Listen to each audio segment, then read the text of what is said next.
Bismillahirrahmanirrahim. Assalamualaikum warahmatullahi wabarakatuh. Sebelumnya perkenalkan, nama saya Muhammad Rifki Ramadhani dengan NPM G1F022029. Dan pada kesempatan kali ini saya akan menyelesaikan tugas responsi proyek pemrograman Ecom dengan tugas membuat aplikasi website CRUD dengan menggunakan Laravel.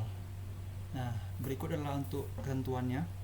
Di sini ketentuannya adalah kita membuat sebuah skema table dengan nama mahasiswa dan juga nama database-nya itu UNIP dengan atribut untuk yang pertama ID dengan tipe data integer, not null, auto increment.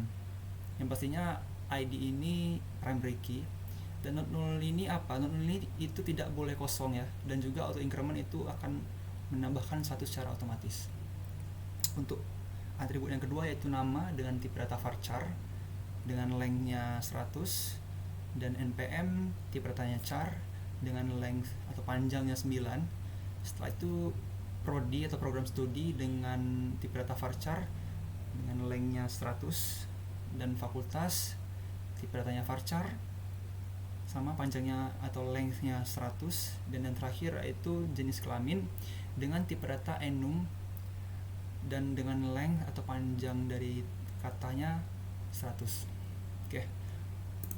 Langsung saja, yang pertama kita nyalakan terlebih dahulu local host kita.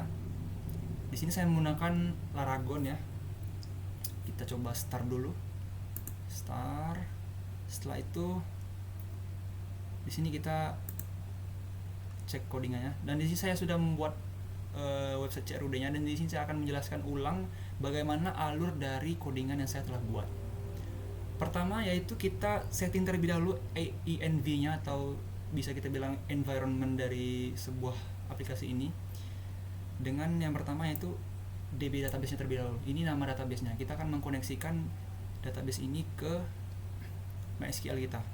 Jadi dengan kita menamakan DB database ini akan terkoneksi secara otomatis. Jadi untuk nama database-nya yaitu UNIP. Oke. Langsung saja yang pertama yaitu ke roots ya. Roots. Nah, yang pastinya kita pertama akan membuat sebuah controller untuk mengarahkan atau mendirectkan ke halaman mahasiswa atau halaman indeksnya. Yang pertama itu kita seperti biasa kita menggunakan terminal ya. Terminal. Kita membuat controller yang pertama. Kita membuat controller dengan komen php artisan make controller. Nama controllernya apa? Mahasiswa controller. Ada tambahan sedikit di sini, kita letakkan min resource seperti itu. Mengapa saya letakkan min resource di sini? Karena ketika controllernya itu telah dibuat, nanti akan secara otomatis akan terbuat atau tercreate sebuah metode untuk menjalankan sebuah CRUD atau CRUD seperti itu. Dan dikarenakan saya sudah membuat controllernya, jadi saya tidak perlu lagi membuatnya. Oke, kita hapus saja ini. Oke. Selanjutnya, ketika kita sudah membuat controller, kita cek lagi di sini. Nah, kita selanjutnya yaitu membuat migrasi tabelnya, skema migrasi table. Dan di sini saya sudah membuatnya. Nah, untuk membuatnya sendiri itu di terminal juga dengan cara php artisan make model. Nama modelnya apa? Mahasiswa min m. Nah, mengapa saya menggunakan php artisan make model daripada menggunakan php artisan create migration ya? Nah, karena ketika kita membuat make model atau membuat sebuah model dan kita letakkan sebuah tambahan di ujungnya yaitu min m, itu akan otomatis membuat sebuah model dan menyandingkannya dengan sebuah skema migrasi table dari database. Itulah mengapa, karena kita bisa menyandingkan sebuah model dengan sebuah skema migrasi. Nah, di sini saya sudah membuat migrasi tabelnya. Di sini seperti yang kita lihat tadi ya, kita sesuaikan dengan kriteria dari soalnya. Nah, ini untuk ID-nya sendiri itu integer, biasanya integer dan not null. Not null di sini saya mendeklarasikannya dengan increments, yaitu maksud saya di nullable. Nullable ini yang pastinya nullable itu boleh kosong, tapi saya isikan di sini false. Jadi boleh kosong tapi isi parameternya false, jadi tidak boleh kosong. Yang selanjutnya baru auto increment. Di sini saya meletakkan auto increment menggunakan sebuah fungsi yang namanya increments. Jadi secara otomatis akan selalu menambahkan value-nya secara otomatis. Nah, yang kedua pastinya kita primary key di sini kita letakkan di awal dengan sebuah kata kunci atau sebuah fungsi yang namanya unique. Yang kedua yaitu atribut yang kedua, nama. Untuk nama sendiri atributnya tipe datanya varchar. Mengapa saya di sini membuat string? Karena seperti yang kita tahu bahwasannya untuk varchar di skema Laravel ini, skema tabel di Laravel ini itu tidak akan terbaca kalau kita ketikkan varchar. Tapi ketika kita ketikkan string, itu akan otomatis terbaca varchar. Nah, begitu. Itulah mengapa saya meletakkan string di sana. Dan juga untuk length-nya itu 100, kita letakkan di setelah untuk nama atributnya. Letakkan length-nya di setelah nama atributnya. Dan seterusnya sama seperti npm itu char. Kalau char itu memang sudah ada di skema Laravel, sudah ada di skema database atau tabelnya. Dan length-nya itu 9, untuk Prodino fakultas itu sama. String dan panjangnya 100 dan 100 juga. Nah, untuk yang jenis kelamin ini enum. Nah, enum di sini kita deklarasikan terlebih dahulu tipe datanya enum. Setelah itu kita deklarasikan nama atributnya apa, di sini jenis kelamin. Dan untuk mendeklarasikan value-nya kita letakkan di sini menggunakan array ini, menggunakan array. Nah, setelah itu untuk length-nya kita letakkan setelahnya. Kalau di sini length-nya 100. Oke, selanjutnya setelah kita membuat skema relasi ini atau skema table ini, kita langsung jalankan. Kita bisa menjalankannya dengan PHP Artisan migrate itu bisa, atau migrate fresh. Migrate fresh ini kita menjalankan sebuah migrasi, tapi kita ibaratnya seperti rollback. Kita menjalankan terlebih dahulu migrasinya, kita menghapus terlebih dahulu semua tabelnya, setelah itu kita jalankan kembali migrasinya. Jadi seperti terbolak-balik seperti itu, seperti di rollback. Oke, kurang lebih seperti itu ya. Karena saya sudah migrasikan, jadi saya tidak perlu lagi menjalankan perintah tersebut. Oke, langsung saja next ke sebentar, maaf, ke kita terlebih dahulu ke controller terlebih dahulu. Nah, di sini kita sudah mendeklarasikan website, maksud saya roots-nya. Nah, ini roots kita mengarahkan ke controller. Controllernya namanya mahasiswa controller yang sudah kita buat tadi. Mengapa saya tidak meletakkan get di sini? Karena kita telah membuat sebuah controller dengan tambahan resource. Jadi untuk menggunakan semua resource dari controller tersebut, kita menggunakan fungsi resource dibandingkan fungsi get. Karena kalau kita menggunakan fungsi get itu akan ribet. Jadi kita membuatnya secara satu-satu seperti itu. Dan bagusnya lagi kita tidak perlu mendeklarasikan metodenya di sini. Misalnya metode pertama itu index. Jadi kita tidak perlu lagi mendeklarasikan lagi seperti ini. Oke, langsung ke setelah kita routingkan ke mahasiswa controller, kita langsung beralih ke mahasiswa controllernya itu sendiri. Nah, sebelum kita bahas ini, kita import terlebih dahulu untuk modelnya agar modelnya bisa kita gunakan di sini, karena kita sudah menyandingkan tadi dengan menggunakan make model min_m begitu. Oke, pertama kita akan bahas terlebih dahulu method index. Nah, method index ini kita menuju ke folder mahasiswa dan ke file index. Jadi dia masuk ke folder mahasiswa terlebih dahulu, setelah itu baru dia ke index. Karena saya sudah membuatnya, kita lihat terlebih dahulu di resource atau setelah itu di views. Nah, dia ke mahasiswa terlebih dahulu, setelah itu ke index. Nah, ini index. Jadi halaman index ini adalah halaman read-nya, teman-teman. Jadi kalau kita akses di sini, nah ini halaman read-nya. Ini halaman index. Halaman utamanya bisa dibilang. Di halaman ini kita bisa meletakkan data-data kita yang sudah kita inputkan. Seperti itu. Nah, untuk mengambil datanya, data di database maksud saya, kita menggunakan deklarasikan terlebih dahulu variabel data. Setelah itu kita ambil modelnya. Itulah mengapa kita menggunakan model. Kita bisa mengambil atau mengkolek data dari table. Kita ambil modelnya, kita pakai fungsi dari MySQL, order by, npm, dan dsc. Kita mengeluarkan yang lebih baru lah, yang diinputkan lebih baru, dan get kita ambil.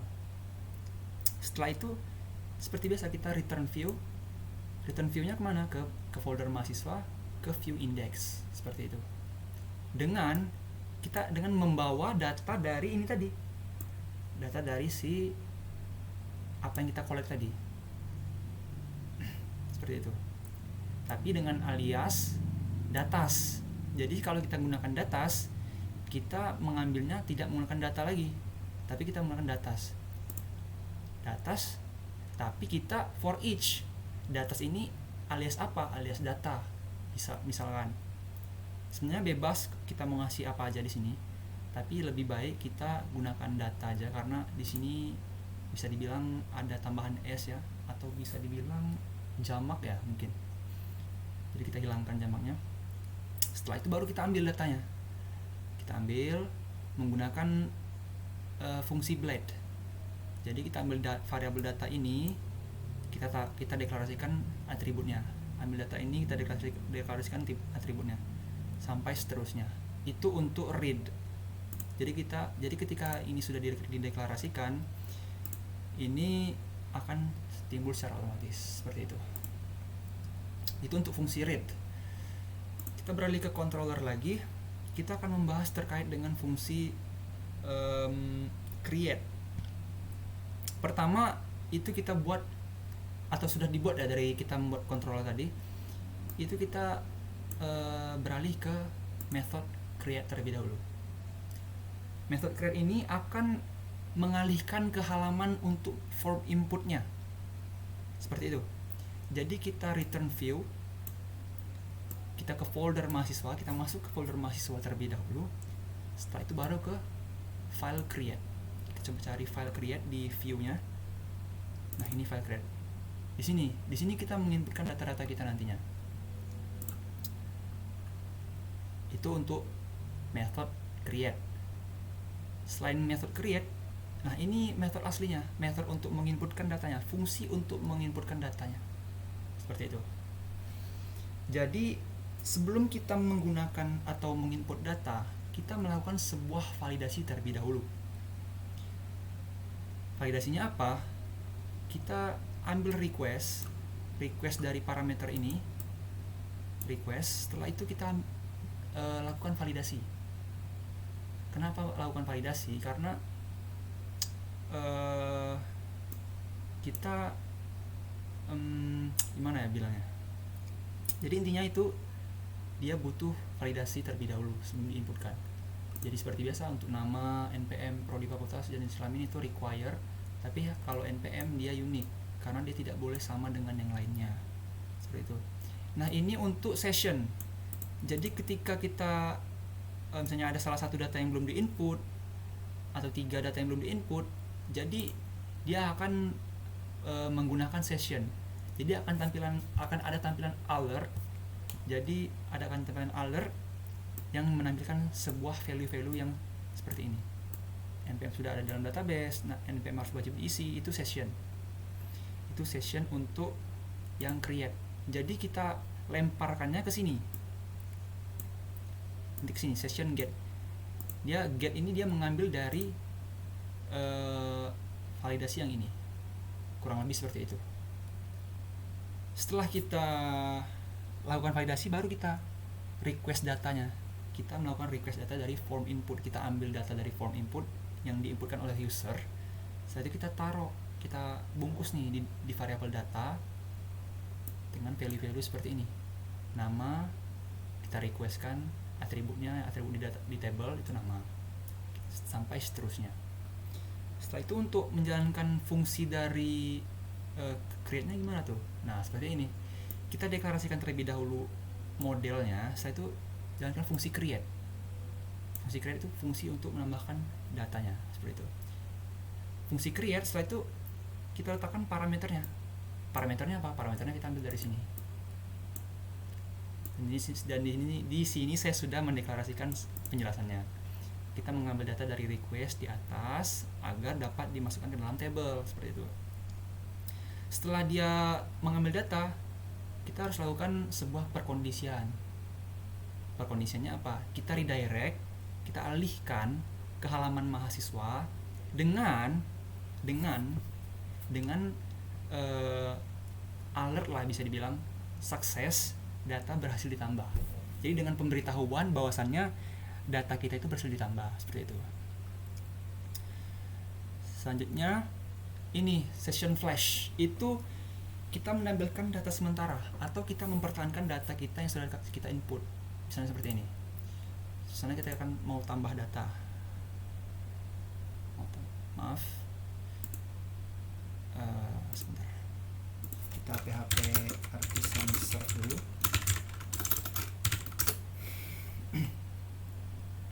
Udah. Kita coba refresh. Nah, misalnya seperti ini. Misalnya kita tambahkan data baru. Muhammad Tarik PM bebas F022 025 misalnya. Prodi sistem informasi.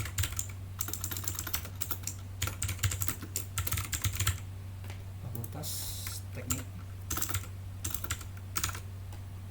Jenis kelamin laki-laki. Misalnya kita kosongkan salah satu di antara ini. Misalnya kita kosongkan NPM-nya. Ketika kita submit, nah NPM harus wajib diisi. Seperti itu. Itu data sementara lah. Itu data untuk session yang ini tadi. Kalau yang ini, misalkan kita menginputkan sebuah data, kita kosongkan semua. Nah, misalnya kita menginput sebuah data, tapi NPM dan prodi dan fakultas dan jenis kelaminnya kita kosongkan. Kita submit. Nah, ini masih ada. Tapi kalau kita hapus session flash ini, ketika kita kosongkan, kita hanya memasukkan data ini, ketika kita submit, data ini akan hilang. Datanya tidak akan stay. Ibaratnya tidak akan dipertahankan, seperti itu. Itulah mengapa saya menggunakan session flash, seperti itu. Oke, kurang lebih seperti itu ya. Nah, itu untuk fungsi dari create, metode dari create. Nah, kalau sudah dibuat create, kita coba tambahkan sebuah data. Oke, tambah data, namanya siapa ya? Misalkan kita buat Budi NPM 31F 022 misalnya. Prodinya misalkan kedokteran. Fakultasnya FKIP misalnya. Jenis kelamin laki-laki, submit. Nah, data berhasil ditambah. Itu untuk fungsi dari create atau input sebuah data. Nah, di sini agak ada sedikit bukan keanehan tapi perbedaan ID di sini. Mengapa tidak berurutan 1 2 3 4 5? Mengapa di sini 1 5 6 7 8? Karena sebelumnya saya sudah menginputkan sebuah data dan data tersebut saya sudah hapus. Jadi si Laravel ini membaca ketika kita input sebuah data, dia menginputkan sebuah data otomatis dengan data yang belum ada seperti itu. Jadi misalnya kita inputkan lagi, yang akan muncul 9, bukan 2, bukan 3 seperti itu. Dia auto incrementnya ke next datanya seperti itu, kurang lebih seperti itu ya. Nah, setelah fungsi create, kita coba bahas fungsi atau method untuk update. Nah, kita coba bahas fungsi untuk update atau method update. Nah, pertama seperti biasa sudah ada ya, karena kita sudah membuat controller min resource ini untuk edit. Nah, perbedaan edit dan update ini apa, teman-teman? Nah, edit ini untuk mempassing data, mengambil data dari table. Sehingga kalau kita edit di sini, kita misalnya mau ubah Budi, data sebelumnya sudah ada, itu untuk edit. Ibaratnya kita passing data, kita ambil data, jadi seperti ini. Kita coba ubah, kita sorot ke sini, dan teman-teman coba lihat di sudut kiri bawah itu ada sebuah URL mahasiswa garis miring. Nah, itu npm itu untuk sebagai acuan untuk mempassing datanya seperti itu ya. Nah, Budi data sebelumnya udah ada, tapi kalau kita nggak menggunakan fungsi ini, nantinya data sebelumnya itu nggak ada, kosong berarti. Jadi jadi nantinya kita akan sulit untuk mengedit datanya seperti itu. Oke, seperti biasa ya, kita masukkan dalam variabel data, kita deklarasikan modelnya apa.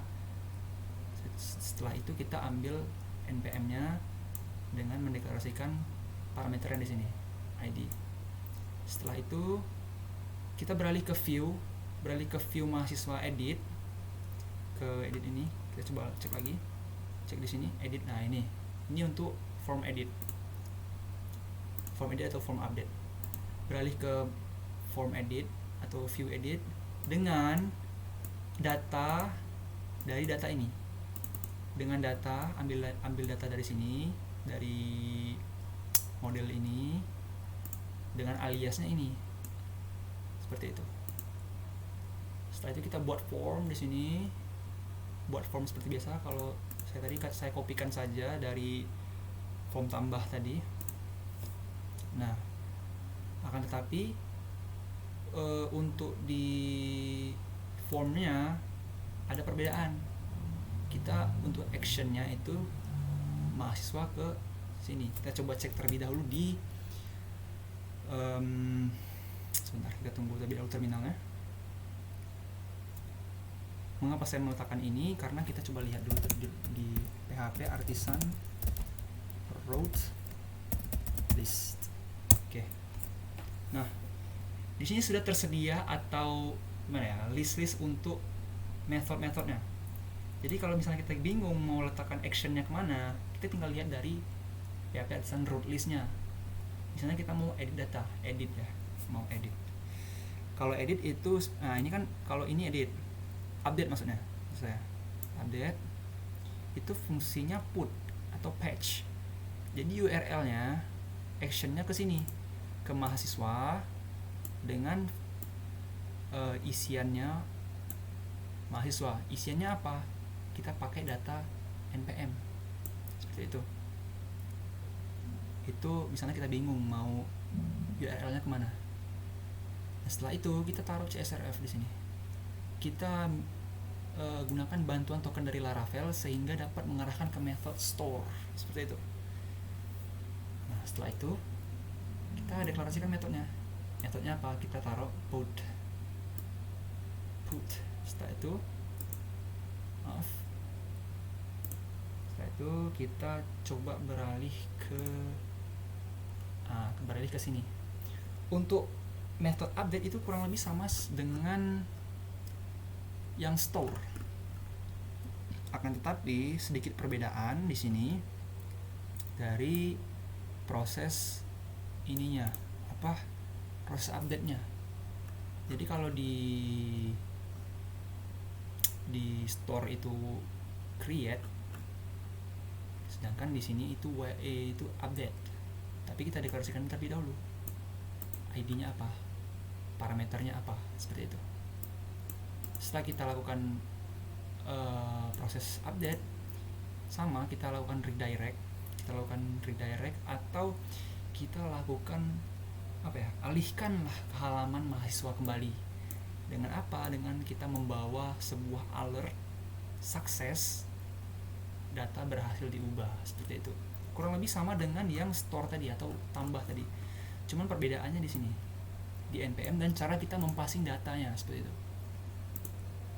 Mempassing metodenya, menggunakan actionnya itu sedikit berbeda.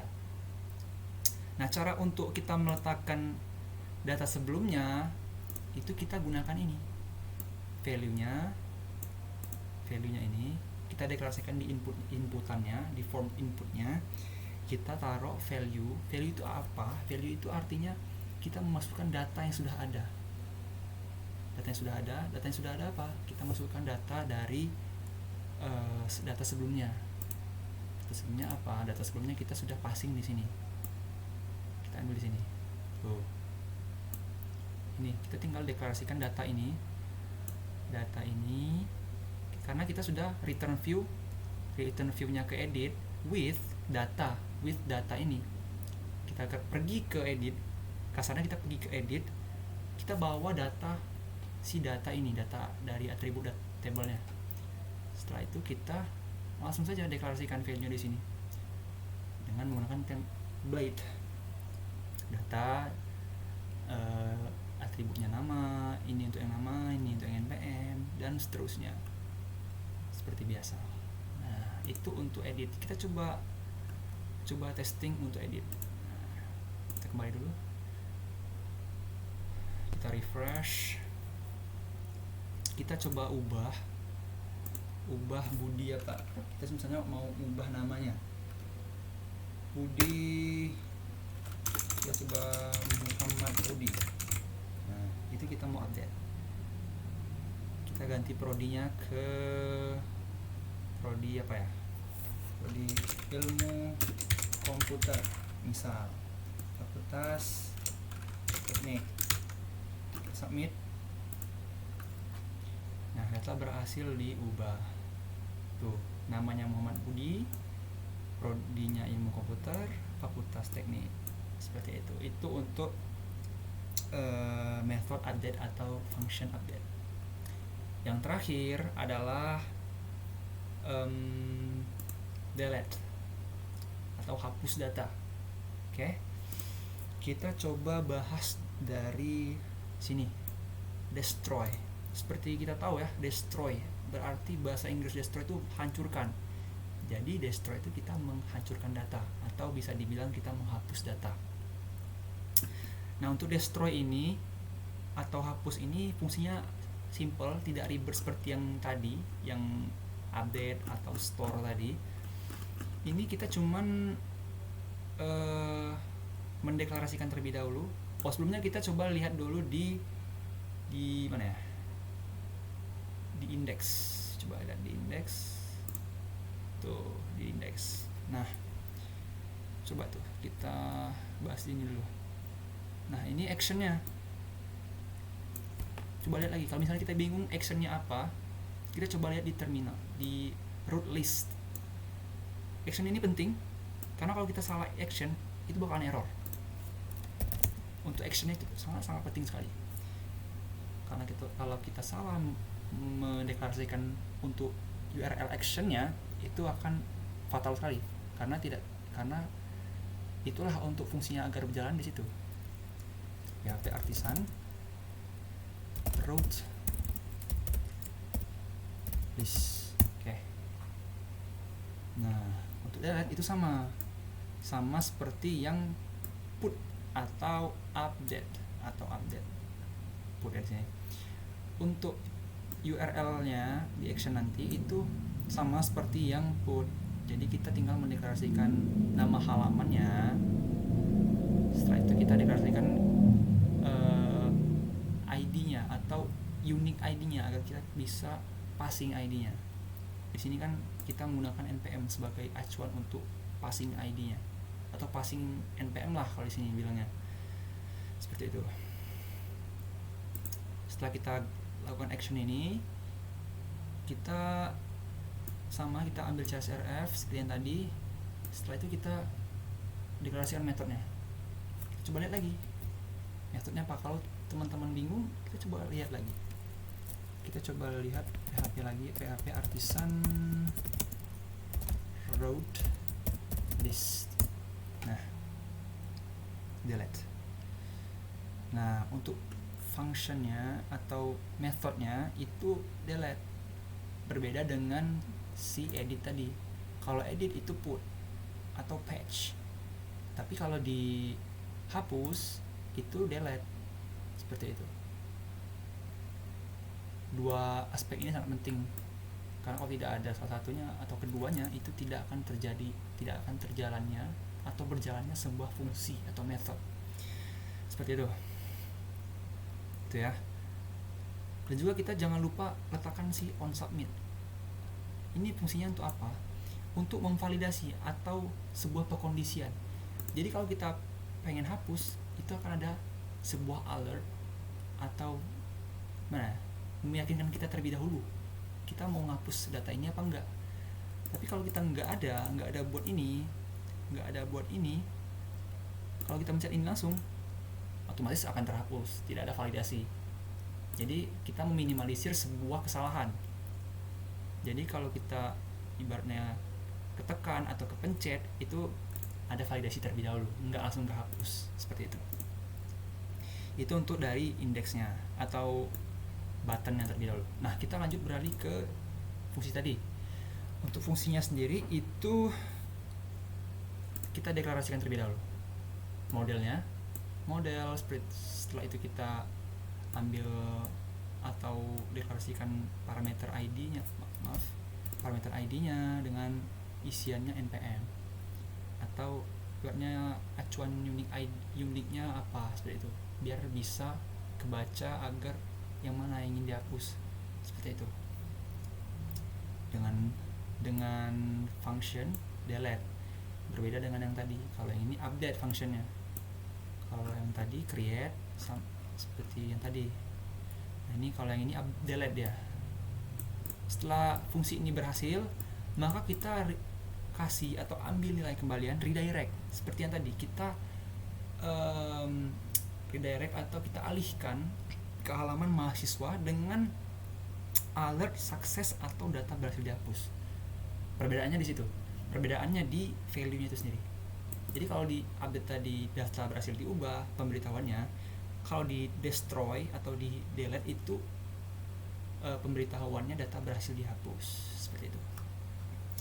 Ya, kita coba terlebih dahulu untuk menghapus sebuah data. Misalnya saya ingin menghapus sebuah data Muhammad Budi. Seperti biasa ada alert memastikan bahwasannya kita yakin mau menghapus ini apa tidak. Kita coba tekan OK. Nah, data berhasil dihapus. Ini alertnya, pemberitahuannya. Seperti itu. Nah, alert ini kita dapatkan dari mana sih sebenarnya? Dari sini. Dari kita buat komponen baru, message. Ini di sini kita buat. Ini kalau kita baca if session, jikalau session ini menemukan atau ada sukses, ada beritahuan sukses, maka kita buat sebuah alert komponen dari Bootstrap, alert sukses. Kalau sukses itu hijau, itu banyak komponennya. Kalau sukses itu hijau, kalau danger itu warna merah, warning itu warna kuning, secondary itu warna abu-abu. Tapi kalau kita buat sukses itu akan warna hijau seperti tadi, hijau seperti ini, backgroundnya akan hijau. Itu. Nah, kita akan tampilkan session get success tadi. Session get success tadi yang ini. Ini. Dia mengambil data dari ini terlebih dahulu. Ini. Data berhasil dihapus. Seperti itu. Tapi kalau dia ketemu error any ini apa? Error any ini kita misalnya ketemu error apa aja, bebas, mau errornya ini, mau errornya itu, bebas karena dia any. Nah, kita akan tampilkan sebuah alert komponen dari Bootstrap juga ya seperti tadi. Alert, nah ini alertnya danger. Kalau danger itu warnanya warna merah, nggak warna hijau. Itu perbedaannya. Setelah itu kita ambilkan for each, kita jalankan fungsi for each. Seperti biasa kita seperti for each, kita aliasnya apa, tampilkan itemnya apa. Itu akan sama seperti ini, tapi dia lebih ke error, berfokusnya ke error seperti itu. Nah ini kalau kita nggak panggil itu nggak akan timbul. Cara manggilnya gimana? Seperti ini. Nah kita sebenarnya kita udah mentemplatekan sebuah starting template dari Bootstrap itu sendiri. Kita taruhnya di sini di main.blade.php di folder layout. Jadi agar kita tidak perlu lagi itu mendeklarasikan sebuah starting template-nya si Bootstrap seperti itu. Jadi kalau kita buat ini, kita tinggal panggil aja seperti ini misalnya. Kita panggil aja tuh. Kalau diedit ini seperti ini. Extends layout main. Jadi kita tidak perlu lagi. Jadi kalau kita panggil layout main ini, panggil folder layout dan file main, jadi fungsi Bootstrap atau isian dari sini akan terpanggil secara otomatis. Itulah mengapa kita tidak perlu lagi mendeklarasikan sebuah starting template-nya si Bootstrap. Coba analisis lagi di main. Nah setelah itu, nah ini ada partials navbar. Nah ini untuk navbar. Jadi di sini kita ada folder partials. Di sini ada navbar. Nah ini kita sama aja seperti tadi kita, tapi perbedaannya di sini. Kita partials navbar ini kita panggilkannya di main, bukan di folder-folder konvensionalnya. Jadi kita panggilnya di main. Jadi ketika kita panggil di file-file yang lain atau konvensional lah menggunakan extends layout.main, otomatis navbarnya juga panggil karena navbarnya ngikut ke file main seperti itu. Nah setelah itu yang komponen tadi, komponennya kita panggil di sini di bodinya atau di kontennya. Pertama kita bungkus terlebih dahulu dengan kelas container atau dengan kontainer lah ibaratnya. Jadi setelah itu kita include-kan lagi komponen message. Kita include-kan seperti yang partial navbar tadi. Kita include-kan. Jadi akan otomatis terinclude sendiri di sini. Dengan percondition yang telah kita bahas tadi. Nah, yield ini apa, teman-teman? Yield ini kita memasukkan kontennya di sini semua. Dengan cara apa? Dengan cara kita panggilnya dengan section content. Karena namanya konten di sini. Jadi otomatis kita ibaratkan seperti ini. Kalau kita letakkan yield di sini, kita panggilkan section yield tadi di sini, konten tadi di sini, otomatis file yang dalam sini, di dalam ini akan terletak di sini, akan dipindahkan ke sini. Seperti itu. Jadi secara otomatis kita akan terdeklarasikan atau terpanggil. Jadi kita tidak perlu lagi meletakkan atau mengcopy satu-satu. Itulah pentingnya. Seperti itu ya. Nah, pembahasannya sudah semua ini, sudah dari tambah, dari ubah, hapus, read juga sudah. Jadi kurang lebih seperti itu untuk penjelasan dari CRUD menggunakan Laravel 10. Nah, mungkin itu saja dari saya. Lebih dan kurangnya saya mohon maaf. Jikalau ada penjelasan saya yang kurang dapat dimengerti, saya mohon maaf sebesar-besarnya. Lebih dan kurangnya saya mohon maaf. Sekali lagi saya akhiri. Wassalamualaikum warahmatullahi wabarakatuh.